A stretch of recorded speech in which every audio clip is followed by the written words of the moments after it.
ਸਤਿ ਸ਼੍ਰੀ ਅਕਾਲ ਸਾਰਿਆਂ ਨੂੰ। ਮੇਰਾ ਨਾਮ ਸੁਨੀਲ ਹੈ ਤੇ ਇਸ ਦੀਵਾਲੀ ਨੂੰ ਤੁਹਾਨੂੰ ਲੱਖ ਲੱਖ ਵਧਾਈਆਂ। ਤੇ ਮੈਂ ਸਾਡੀ ਇਹੀ ਉਮੀਦ ਰਹੇਗੀ ਵੀ ਇਹ ਦੀਵਾਲੀ ਦਾ ਤਿਉਹਾਰ ਤੁਹਾਡੇ ਲਈ ਬਹੁਤ ਸਾਰੀ ਖੁਸ਼ੀਆਂ ਲੈ ਕੇ ਆਵੇ। ਤੇ ਦੀਵਾਲੀ ਦੇ ਟਾਈਮ ਬਹੁਤ ਪ੍ਰਦੂਸ਼ਣ ਹੁੰਦਾ ਹੈ ਪਟਾਕਿਆਂ ਨਾਲ, ਤਾਂ ਪ੍ਰਦੂਸ਼ਣ ਘੱਟ ਕਰਿਓ।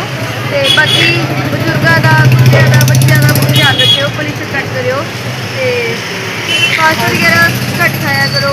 ਹੋਮਮੇਡ ਖਾਣਾ ਜ਼ਿਆਦਾ ਖਾਇਓ ਤੇ ਨਸ਼ਿਆਂ ਤੋਂ ਵੀ ਦੂਰ ਰਹੋ।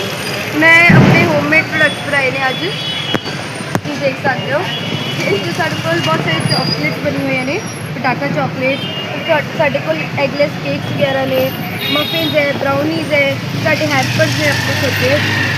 ਤੁਸੀਂ ਲੋਰੀਗੇਟ ਆਇਰਨ ਲੋਰੀਗੇਟ ਅੱਜ ਸਾਨੂੰ ਵਿਜ਼ਿਟ ਕਰ ਸਕਦੇ ਹੋ। ਲਿਮਿਟਿਡ ਸਟਾਕ ਹੈ, ਜਲਦੀ ਆਇਓ। Thank you.